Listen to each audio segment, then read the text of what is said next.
BBC Radio Leeds. Good afternoon, this is Richard. Speak to Leanne Maskell, an ADHD expert and author of the new book, ADHD, an A to Z. Good afternoon, Leanne. What does ADHD mean? Well, attention deficit hyperactivity disorder officially has got the meaning of a neurodevelopmental condition associated with symptoms of inattention, hyperactivity, and or impulsivity. But the meaning of it is actually constantly changing for all of us as a society and individuals. The meaning has come on so much, like in 2008. That was only the point when adults in the UK could be diagnosed, which is why there are so many of us now finding out that we've got it later in life. And it affects people in so many more ways other than those core symptoms, and they can actually appear very differently in everybody, like women and girls, compared to the kind of image of a young hyperactive boy that everybody thinks of when they hear the term ADHD. Is it very difficult then for people perhaps who don't live with ADHD at times to understand it, if there are so many different faces to it, if you understand what I mean?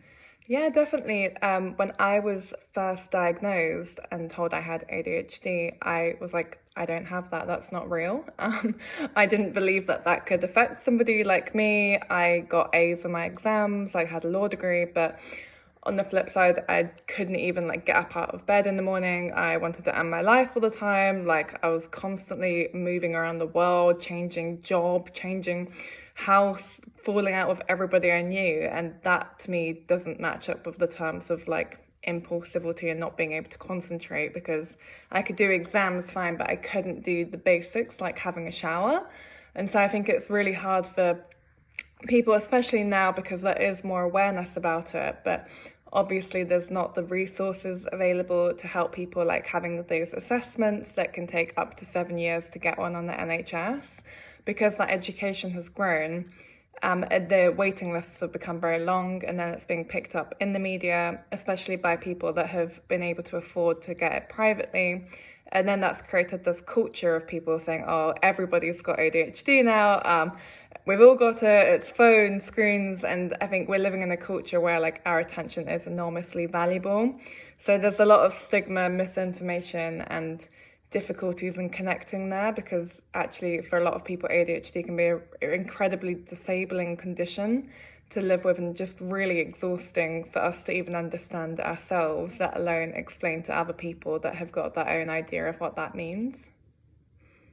How beneficial is it to know then through a diagnosis? Because you do hear people saying, I realise that these three things are very different, but you do hear people say in a throwaway manner, oh, I'm a bit OCD, or I'm a bit on the spectrum, or I'm a bit ADHD. You even hear people say, I'm a bit ADHD. And it must help enormously if you've actually got a diagnosis, so you know what you're dealing with in a way.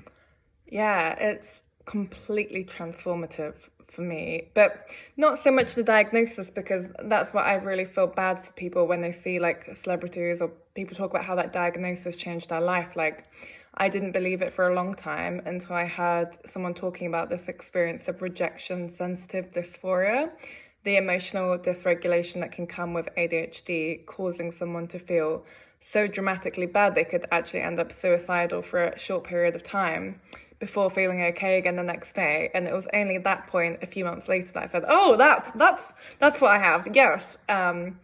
And actually going on the medication was awful for me in the beginning. I got really, really sick, and I was having to pay so much money. And that diagnosis by itself didn't do much, but it did spark off a light bulb for me to explore it more, which is what became the ADHD and A to Z book, because I was so determined to find out what exactly this was. And then I had coaching from someone who had ADHD as well, and that really transformed everything for me, because I have probably read every single self-help book out there, but talking to someone that actually got how I was feeling and could validate that experience for me enabled me to actually figure out how to work with my brain instead of against it.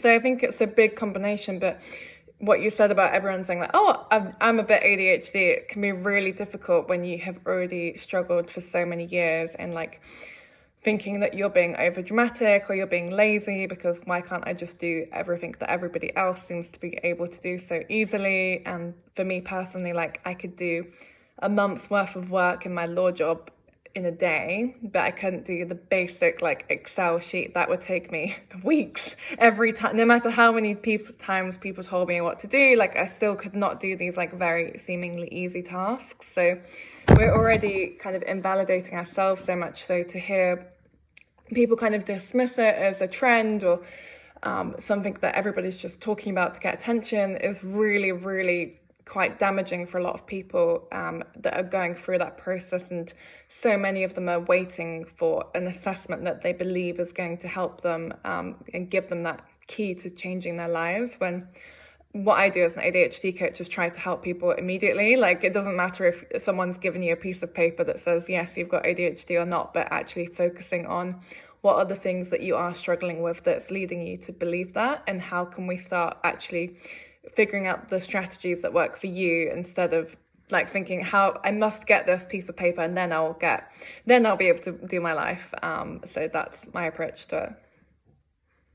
I just want to ask you finally, I'm going to use some horrible sort of office management jargon here, but listening to you speak, you seem to have very much taken ownership of it. Has that helped, and how has that experience, because you're talking about it, you've written about it, hence why I'm saying, have you taken ownership of it? Oh yeah, my whole life is now ADHD. I've got a company called ADHD Works. We're training 25 new ADHD coaches right now. So yeah, it's when I first published this book, I actually misspelled the title as ADHD, and I was so mortified. I was like, why have I told everyone in the world that I've got ADHD? Oh my God, that is horrifically embarrassing. But actually for me, like looking back at that point, which was only 2 years ago, because I just self-published it before it was bought by a bigger publisher, when I was really ashamed of it, that's when it caused me a lot of problems, and like that invalidation and wondering like, am I just making it up? Do I just need the medication to be able to function?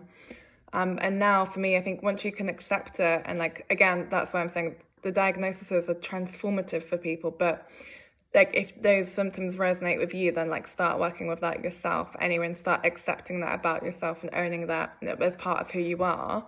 You don't need like the validation of some random psychiatrist that will take you 7 years to reach, and maybe they will put you on some kind of medication, but that doesn't mean that there's anything wrong with you. Like, it just means that in that case that you think differently, that you think differently to most people in society. You've got a different operating system that you're working with, but by actually embracing that and like learning how to use it and owning that as just part of what makes you you, then you can use all the brilliant strengths that come with that. For example, we've got 3 books now.